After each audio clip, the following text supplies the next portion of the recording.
Ang Ginoo manaa kaninyo. Manaw sa kanimo.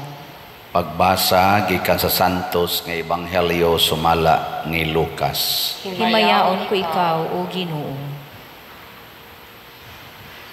Si Jesus mingon sa iyang mga tinun-an, busa pagbantay kamo, ayaw kamo patuyang sa pagkaon o pag-inom sa makahubog nga ilimnon, o ayaw kamo padaog sa mga kabalaka, mahitungod ni ining kinabuhia, kay tingali unyag, hikalitan kamo ni adtong adlawa, kay moabot kini sa tanang mga tao sa tibuok kalibutan, ingon sa usa ka litag. Busa pagbantay gayod kamo, o pagampo kanunay, nga makabaton kamo kalig-on, aron makaatubang kamo nga dili maunsa niining tanan nga mahitabo, o makabarog sa atubangan sa anak sa tao. Ang Ebanghelyo sa Ginoo. Dayon ikaw, O Kristo.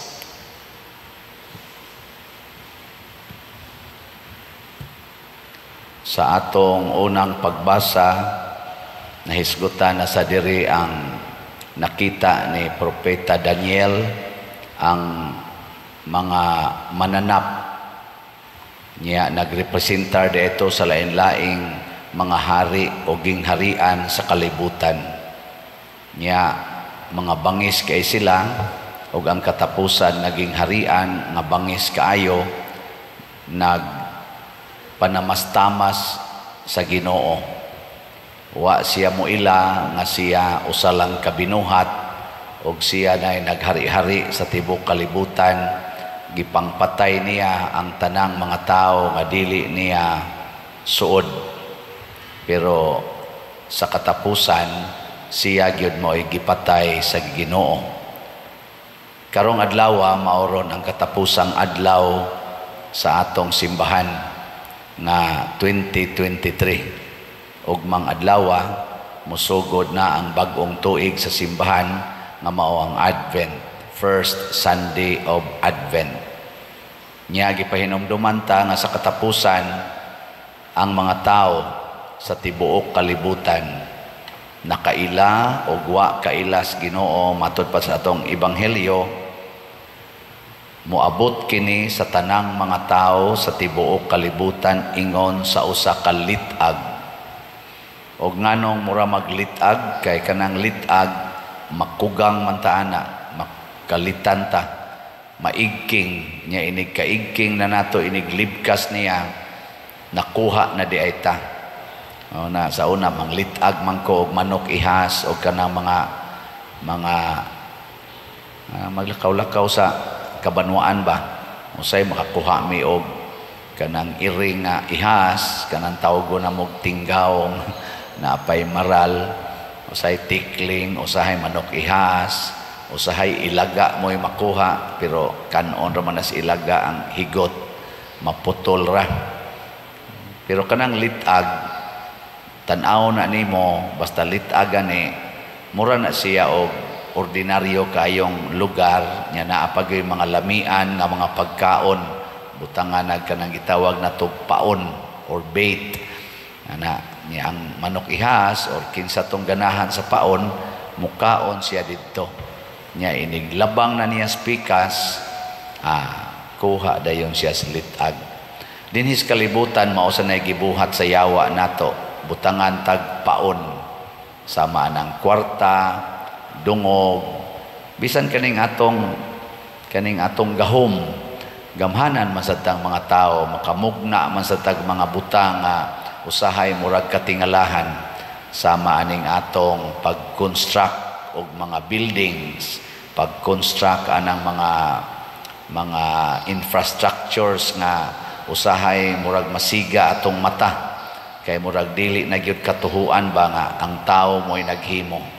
Gamhanan kay ta, sama ana sang mga equipments na mo construct, mo kaut nga tus dagat, makatukod pagdagko og tag-as kaing building nga naa nagtugkad sa dagat, ingon ana kangilngig ang tao, nakahimo tag mga eroplano nga mulutaw sa hangin, mutabok pa ngadto sa laing planeta, kanang mga space shuttle, mga barko nga porting dagkua mulutaw sa tubig, magda pagyog mga daghan kayong eroplano, sama ang mga aircraft karon nga gipangtungtong sa kaning mga barko nga igugubat. Mao nang ngilngig kay tanawon, pero kining tanan bisag unsa pa ni ka maayo, apil na nang naghimo ana mga atomic bombs, mga nuclear weapons, mapapas gining tanan. Mao na unsa may maayong buhaton, matod pas atong tubag sa Salmo, sa tuy atong tubag, limot na sad mo. Hatagi siyag himaya og pagdaig nga walay katapusan. Ang ato gyung buhaton kada adlaw magsige ra gid tagdaig sa Ginoo. Nya nganong ato mangdaygon ang Ginoo? Una, tungod sa gasas kinabuhi. Gilingay mong tupad din nabuhi pa ka. Na buhi pa ka. Nya sunod, tungod sa atong nadawat gikan sa Ginoo, kinabuhi nya gitagaan sa taniyag daghang mga nindot nga grasya sama sa atong kaning mo eskwela na asatay intellectual capacity nya makalpasarta na pagitay board exam nya tawgon dayon tag professional. O kana dako kay nang gasa. Pero giunsa man nimo paggamit ang imong profession? Gigamit ba nimo sa pagdaig sa Ginoo o ang imo ng kaugalingon mo'y imong gisigihan o presentar aron daygon? Kining akong pagkapari mao ni gasa nis Ginoo. Nya ang pari murag gamhanan kaayo, bisag unsay isultis pari mahitabo gyud. Apil na gong Ginoo, musunod gong Ginoo sa pari, inig pandong sa among kamot diri sa formula sa consecration, mahimo dayon nga buhi ang Ginoo diha sa bayhon sa pan ug sa bino. Grabe kayo ning gahuma. Nya ang pari makapapahawa og yawa sama ng paghimo anang exorcism ug uban pang mga sacramentalization sa tanan na gusto namong bendisyonan, ginamit ang formula sa simbahan. Apan ang pangutana, kaming mga pari, amo bang gigamit ang among gasa sa among pagkapari aron pagdaig og paghatag og himaya nga way katapusan ngadto sa Ginoo? Nya unsa may role pananglitan namong mga pari aron ang among tanan nga gibuhat naghatag og himaya og pagdaig sa Ginoo? Mo nang duna sad mi gitawag og way of life, the life of poverty, the life of chastity, celibacy, and the life of obedience to our bishops or superior sa simbahan. Musugod na gani mi og padato sa among kaugalingon, kanang madato na mig maayo, awa na kami na maoy daygon. Musugod na gani mig pasikat og maayo nga kami na gyud moy hawod kay tanan, awa na patay ng Ginoo. Magsige na gani mig himo aning mga sikreto-sikreto nga relasyon sa mga babae o relasyon sa mga laki, depende las hilig, kana bang itawag sexual relationship, wa na, patay na, wa na gyud magdaig sa Ginoo, pinaagi namo. Nya kumusta man sa inyong tan-aw sa akong gibuhat dinhi, makadaig pa mo sa Ginoo o makahinaway na mo? Kana bang makaingon ka bang pari manunta nganong na pari pa man mao sa natong kinabuhi ang mga bata, batanon o mga tiguang, mga tiwasunon, nindot kaayo nga ang Ginoo makita din hinato. Mao na ang mga santos sama aning atong patron San Vicente Ferrer, labi na gyud ang mahal nga Birhen Maria, sa buhi pa sila din sa kalibutan hangtod na gyud namatay, nagdaig sa Ginoo ang ilang kinabuhi. Gipuy-an nila ang pagkaway sala, ang pag-antos ug ang paghigugma ngadtos mga tao hangtod gyud katapusan.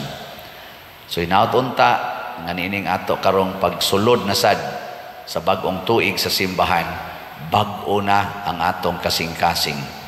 Nga kining tuig diin ang atong simbahan nag-promote og synodality, the synodality of the church, ang pagkahiusa sa tanang sakop sa simbahan.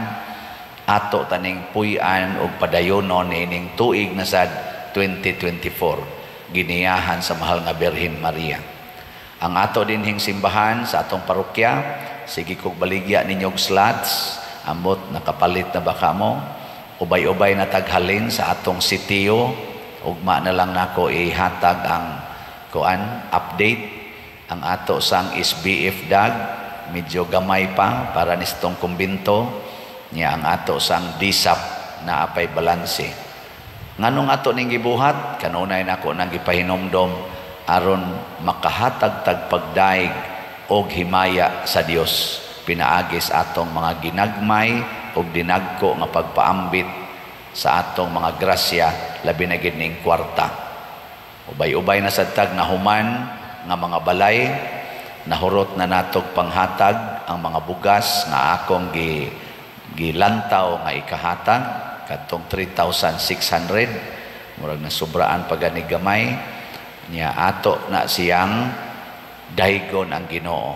Kining tanan atong gibuhat aron do natay relasyon sa Ginoo ug mahimong buhi ang presensya sa Ginoo nga labing gamhanan dinhi sa atong taliwala.